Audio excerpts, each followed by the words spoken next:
If we see each other, we'll definitely know right away. I wanted to tell you that wherever you are in the world, I swear that I'll find you again, no matter what. Who are you? Who are you? Can I ask you your name? Hey everyone, Rascal here. And Mama. Welcome to our channel, Paws On Animation. Today we're covering the anime movie, Your Name. And this movie follows two teens who magically swap bodies with each other every night.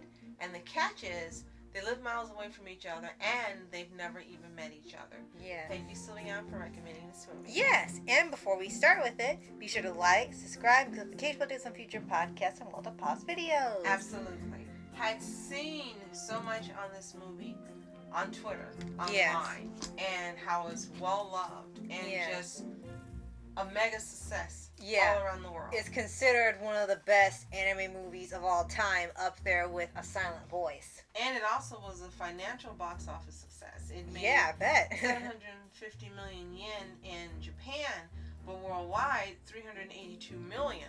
Wow, which for an anime movie is just like crazy. Yeah. So for those of you who are not familiar with it, Your Name is an anime romantic fantasy film written and directed by Makoto Shinkai, produced by Comics Wave Films, and distributed by Toho. And it depicts the story of high school students Taki Takebana and Mitsuo Miyamitsu, who suddenly began to swap bodies, as we mentioned, despite having never met. And the film was actually inspired by Japan's frequency for natural disasters. Right. As there actually is one that happens in here, and we get into it. And in here, it's like if they turn Freaky Friday into a drama. And it does have some funny bits. It does play into the comedy when the two swap bodies, because at first, you're not even aware of the swap happening until each of the characters are hearing from their friends that they were acting weird the day before. And they don't even recall what they did yesterday. They think it's another day, and they've missed a whole day of their lives not knowing what's happening. And as the movie goes on and actually find out about each other, they don't really know why they're swapping. You end up finding out later as the film goes on. There's a necessary point to it. But in the beginning, it's sort of like they're thinking they had a wish. Like, the girl wishes she could live in Tokyo and she have a high-end job and everything, and she swaps with a boy who lives in Tokyo and has that job, so she kind of thought it was just a one-time thing. She lived a fantasy, she was done, and it kept happening. So then they had to adjust to each other, so that way when they're in each other's bodies, they knew what lines not to cross, what to say to their friends, so they wouldn't act so weird and no one would find out. And it ended up being the comedy parts because you know what kind of happens when you get curious when you're in another person's body. So okay, let's just tell him. Mitsuo keeps touching her boobs. Her little sister comes in the room, and every morning he's got his hands on her chest, and she's like, "Why are you getting now? Why you keep coming to the room?" And then the other one, when she gets mad at him for doing it, it's like, okay, well, we've seen you a few times kind of touch his private areas, so what are you talking about? You're doing the same thing. Yeah, they both were fascinated it's about like, what they didn't have. Right, it's like, stop doing that! So, as you mentioned, now, this movie came out in 2016, and as you did mention, it became the third highest grossing anime movie of all time. It received acclaim and praise for its story, animation, music, visuals, and emotional weight. And it received several accolades, including Best Animated Feature. Wow.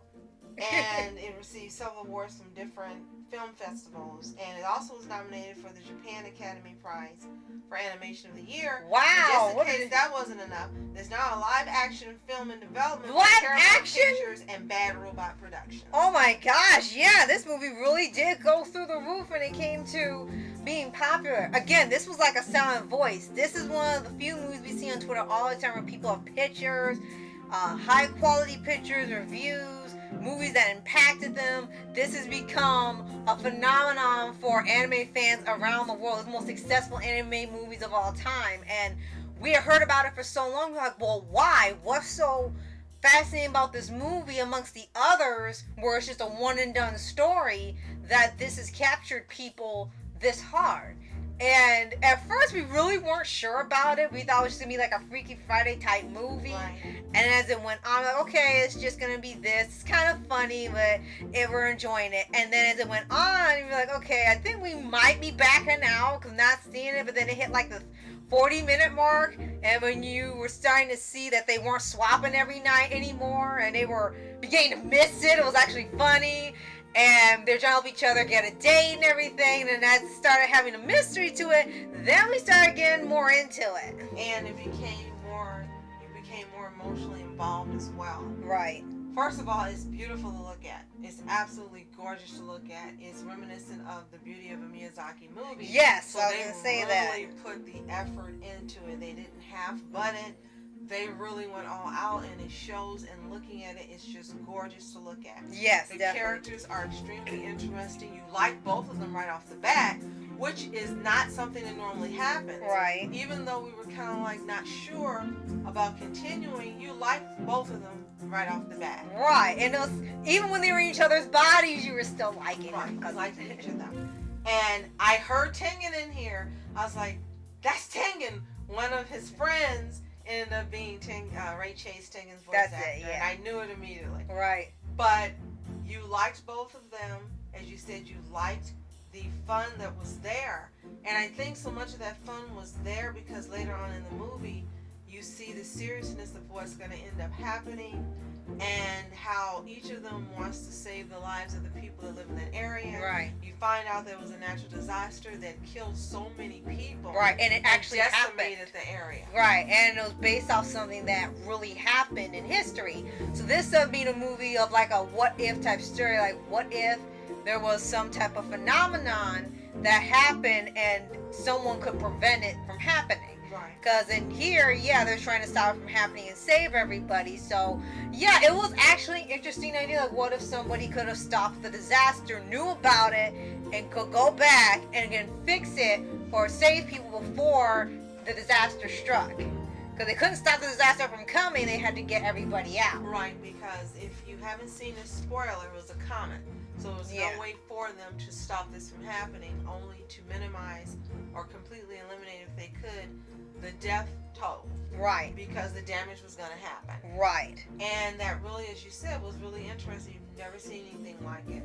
The characters both cared about not only their families, but the people who are around them. Sometimes you get into these movies or shows, and they only care about their immediate family and their friends, but they really want to save everybody. And I think that's another thing that really made you love these characters even more. Right. They both wanted to save everybody. Right. And not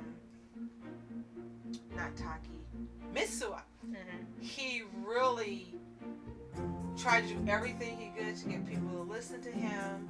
And in some cases, you were surprised that people actually listened to him because it sounded like what he was saying was fantastical. It just no. But there were people that listened and tried to help him to get the warning out, the disaster warning, so people would leave. And then you had her dad, who was a high-ranking official, who didn't want to believe it. Right, and it's like, of all things, why would you make that up? I mean, isn't your job to protect these people? And then you kind of understand how they end up being the two to do the swapping, because she was closest to one of the people who have the biggest impact on what happened to the people. Right. Because of his influence and his position. Right. So it's just really a fantastic movie. We were wondering was there going to be a happy ending, and the way it looked at first, it wasn't, and I was getting pissed. I was like, I watched this movie, and there's not a happy ending. Screw you! The 5 people that died, great. The casualties were minimal, but heck, I want them together, and I was furious, and you were looking at me like, oh my gosh. And then you see 5 years later, and you see them crossing paths and kind of like wondering, do I know this person? Do I know this person? And then they ask each other's names simultaneously, and I'm like, yes! Yes! Roll credits! Yes, I was so happy. Yes, because there was a point in there where it said when the disaster happened, they were 3 years apart. So there was a point where they could forget each other. And no one else really knew that she existed aside from him. On all the proof she was there was disappearing the closer it got to the time disaster was happening. And he was going to forget her if he didn't have a constant reminder. So he kept having everything he could possibly have be a reminder that she was there and he had to save her. Which happens a lot in anime. When they say when people forget them, the ghosts disappear, or right. memory. So yeah, that was something that we've seen a lot. Right. And then you had, like, before it got to there and it started leading up to the reveal of the comet happening, you kind of thought at first they were in the same place, same time. Well, I'm sorry, they were in the same time period, but they were just like miles away because she was way out in the countryside. He was in the big city. So they kind of gave you illusion they were just like miles away from each other, just far away. Because it came to a point when during the swap, she tried to help him ask out a girl he's been liking that he works with at the diner, and it was hilarious because she was him. He was really delicate, and they're like, "Why are you so sensitive all of a sudden?" Yeah. And it was one of the funniest parts of the whole movie. And she liked him best when he had Takis. And when he was like, "You're not you." That was hilarious.